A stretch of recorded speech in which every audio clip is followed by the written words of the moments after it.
Hey YouTube, this is Quinn and I'm back with a review of the LG G Watch. I received this watch last week and so far I really like it.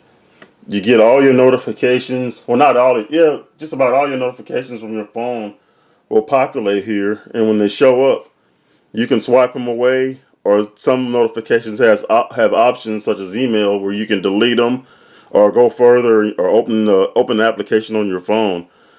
Right here it has my steps, and that sometimes shows up on Google. Now for me, you have weather, and then you can swipe and see the weather for the entire week, and it just depends on what cards show up.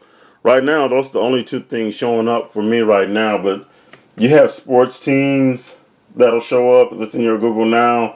Maybe a TV show that you wanted to see or something you search for may show up.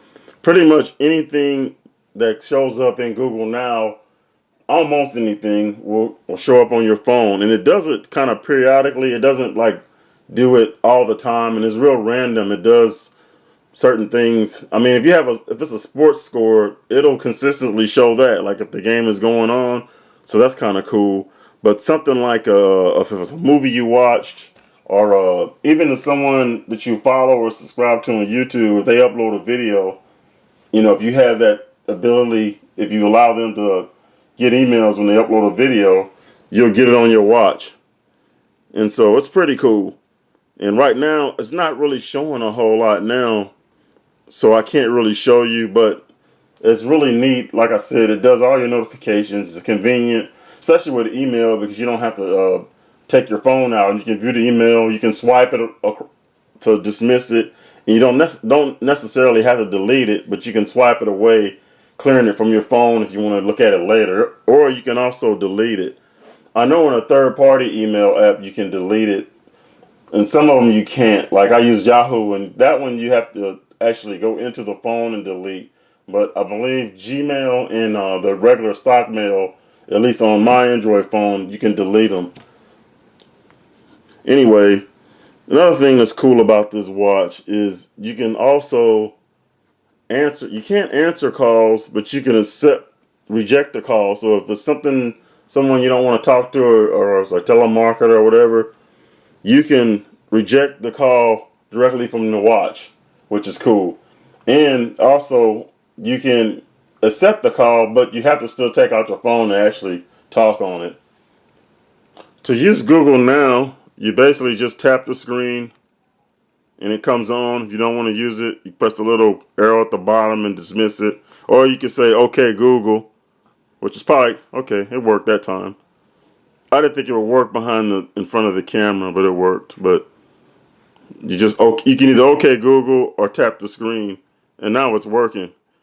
Usually it doesn't work that easily. Now it's going to work well since I'm on the camera. But anyway, do either one of those two things, and you can use Google Now, search, do tasks on your phone, which I haven't did a lot of. But my main thing is I like being able to get notifications and emails and everything.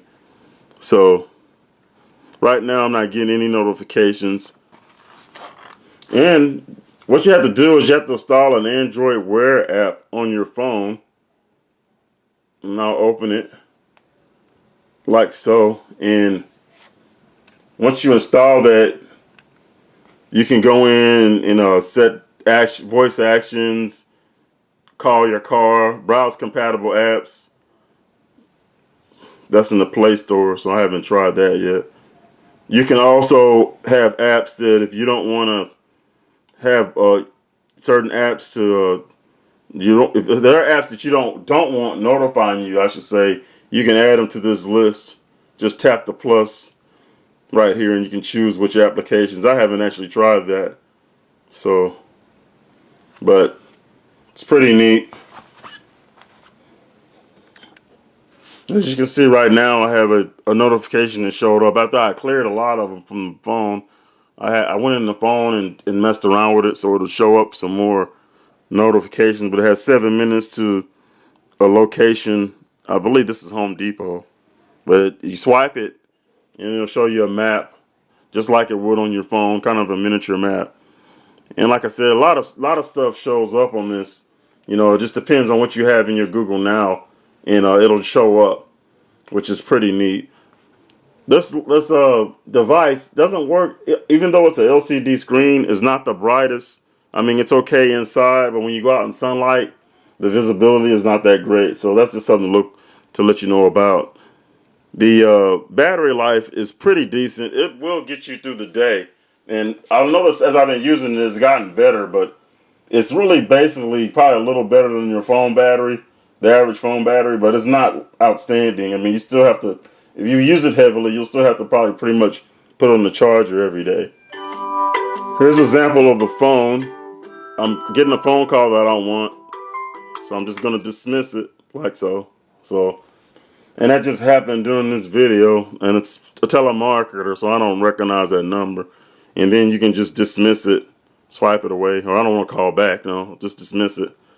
So that's kind of cool. You can dismiss a phone call if you don't want to answer it, and you can do it right from your watch without pulling out your phone. So that's a neat thing. I really like that. And it's not an uncomfortable watch, you know. It's not the coolest looking because it's kind of square and blockish, but it's really not that uncomfortable, and it doesn't bother me. I really like it. And the battery life, like I said, is pretty decent. I've been using this since this morning, and I'm at 63%. And you can get through basically a 12-hour day with this watch easily. I mean, I have gotten through 12, 13-hour days and still having, 50 to 60% left. So that's actually pretty decent, I think. But you do have to charge it. I mean, I would recommend charging it every night. Here's a quick look at the charging dock that comes with this phone, and I really like it. Actually, it's pretty neat. Take the phone off and let you have a look around it, my wrist, and it's really water resistant. So I mean, it's not waterproof, but it's water resistant, so you don't have to worry about sweating if you're working out or anything. But it uses these pogo pins or pins to charge, and you basically just lay it on there, and it kind of, once it connects with the magnet, it starts charging like so. Pretty neat charging cradle. I really like it. Doesn't seem to take that long to charge either, but it doesn't have like a really big battery, so it wouldn't take that long. And just a quick look around the watch, not a whole lot. You have the pins on the back, your little certification, and there's really no buttons or anything like that on it. Okay, there's a couple of ways you can turn the G Watch off.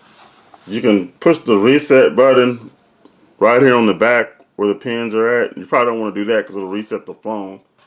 Or you could just, with the screen on, you type, of course it'll dim, you tap it to turn it on. Then tap it again to bring up, speak the Google Now thing. And don't speak like I just did. But anyway, you bring that up, and then let me show you that again. You get that symbol, tap it again, and then it brings up a menu. And then you just keep scrolling down, and you have all the different settings and stuff you want to do. You can do a lot of stuff from here. Navigate, agenda for today, email, text. But if you keep scrolling until you get to the settings, go to settings, and you have even more selections, and then you can, right here, you can power off. And then just swipe that away if you don't want to do it. That's how you would have to power it off. And then to power it back on, you just sit it back on the charging cradle, and it'll just come on automatically. Another thing that's cool about this watch is it connects with Bluetooth, but it doesn't interfere with your other Bluetooth devices. So if you have like a headset, or if it connects to your car, the G Watch will connect, and your headset will connect, and it won't interfere with the other. They won't interfere with each other, I should say. I've tried this. The Bluetooth in my car has connected fine, and the G Watch is still connected, and it works well. On stock Android, which is what I have here, it's connected to Bluetooth, but the little Bluetooth symbol doesn't actually light up, but it is connected. It only lights up if you connect to one of your devices, like something you normally use, like I use it in my car or a headset. But as you can see here, it says G Watch, so it's connected. It doesn't even actually show it connected. It just shows it that it's paired. Where it shows that it's connected is in the drop down in the notification area connected to Android Wear right here. So it's got a neat way of connecting with Bluetooth where it doesn't interfere with your other devices, and you can use it in addition to your other Bluetooth devices. So that's pretty cool. You can change the watch face on this by long pressing and just swiping through the screens, and it's got several different types of watches you can choose from. So I haven't tried a whole lot of them. I think the only one I've tried is the one with the photos, and then this one, the digital clock one. So it's pretty neat. And like I said, it's always on, but the screen does dim, so it doesn't drain your battery too bad. Overall, this is a very neat device. It's a LCD, it's a touch screen, so it will get fingerprints on it, as you may can see in my video a little bit. But you just kind of wipe it off just like you do your phone. Don't know if there's any screen protectors out for it yet. I haven't checked. That may be something you might want to get also. But it's a neat watch. It's cool. It's convenient. I really like it. I like getting all my notifications right here, my emails. I like being able to reject calls right from here. You can also play music. And you can, basically, you don't really play the music. You can just pause and play the track once you select it on your phone. You can't forward or control volume or forward and reverse the track either. But being able to pause it is pretty convenient. Also, I really like the battery life. It's not the greatest. They say you get I think someone said you get like 36 hours. I've never pushed it that far. I generally put it on the charger every night. Like I would say, it's better than a phone. It will last as long as your phone will. I'll just put it that way. So, and that's all you really need. But it's not like the best. I mean, because your screen's always on, but it's not bad. It's decent enough. So anyway, the only downside I guess about this is I could have got it cheaper when I bought my G3 through AT&T, but at the time I didn't know I was going to want the G3. And that review is coming up soon. Also, there won't be a S5 review, as you probably know. I got rid of it, and that's just I don't know. I didn't really get into the S5, but anyway, there will be a G3 review and unboxing soon. And I thank you for watching this video. I hope it was informational for you. Have a nice day.